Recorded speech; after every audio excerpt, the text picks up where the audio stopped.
नहीं कर पाते हैं वो है स्किप। ये जितना आसान है बोलना, फंस जाते हैं लोग जाल में यार, नहीं हो पाता है लोगों से। लेकिन ये चीज अपने आप को ट्रेन करके भेजो, अभी से दिमाग में ये चीज दौड़ाओ थोड़ा थोड़ा, कि सवाल में हम पढ़ेंगे और हम उसको तुरंत स्किप करेंगे अगर हमें लगेगा कि सवाल ज्यादा टाइम लेगा। मेरा इस पे एक फंडा है, और वो फंडा सिंपल सा है कि if you can't decide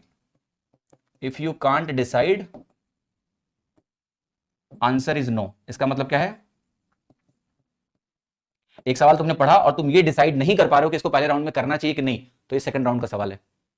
if you can't decide answer is no. जो फर्स्ट राउंड के सवाल होंगे वो आप इमीडिएटली डिसाइड करोगे, क्योंकि वो दिखने में इतने आसान होंगे कि उनको आप छोड़ोगे नहीं। लेकिन अगर कहीं ये कंफ्यूजन है कि ये फर्स्ट राउंड का सवाल है सेकंड राउंड का सवाल है, तो भैया वो सेकंड राउंड का सवाल है, उसमें टाइम बर्बाद नहीं करना है आपको। If you can not decide कि ये फर्स्ट राउंड का क्वेश्चन है, if you can not decide कि ये फर्स्ट राउंड का क्वेश्चन है, देन आंसर इज नो। ये क्वेश्चन आपके सेकंड राउंड का है, छोड़ दो, तुरंत छोड़ दो, इमीडिएटली लीव कर देना इसको। मैं आपको बता रहा हूं कि एग्जाम में 95% लोग जो हैं वो इसकी वजह से फेल होते हैं, क्योंकि उन्हें सही क्वेश्चन पिक ही नहीं किया, उन्होंने सही क्वेश्चन पिक नहीं किया। कैपेबिलिटी थी, सब कुछ था, नंबर बाउंड्री लाइन पे इसलिए रह गया क्योंकि गलत सवाल पिक करके बैठ गए, किसी सवाल में जोश में ज्यादा टाइम दे दिया जबरदस्ती। तो ये आपको गलती नहीं करनी है, राइट। और ध्यान रखना, अपनी स्पीड पर थोड़ा नजर रखना। नजर रखने का मतलब ये नहीं है कि परेशान रहो, नजर रखो। जैसे अगर आपका 1 घंटे का पेपर है, ठीक है, तो 1 घंटे के पेपर में आपके चेक पॉइंट्स होने चाहिए। आपको पता है मॉक देके कि भाई मैथ्स में कितना टाइम लगता है, इंग्लिश में कितना टाइम आपको लगता है, तो आपने जो एक अपना प्लान बनाया होगा उस समय पर एक सेक्शन से दूसरे सेक्शन में चले जाना।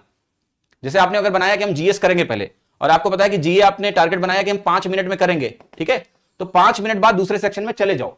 ये इंपॉर्टेंट है ना। ज्यादा से ज्यादा चलो एक्सटेंड हो गया 1 मिनट और, वो इंपॉर्टेंट है। आपने जो प्लान बना रखा है उसको बर्बाद मत करना कि एक सेक्शन को खत्म करने के चक्कर में आपने दूसरे सेक्शन का टाइम पूरा खा लिया। नहीं, हर सवाल बराबर अंकों का है, आपको हर सेक्शन में घुसना जरूरी है। तो जो टाइम एलोकेशन आपने पहले कर रखा है उसी के तहत आप आगे बढ़ेंगे, ये ध्यान रखिएगा। सेकंड राउंड लगाना अगर समय बचेगा तो, नहीं बचेगा तो कोई बात नहीं, लेकिन जो एग्जिस्टिंग प्लान है उसी पे आपको चलना है।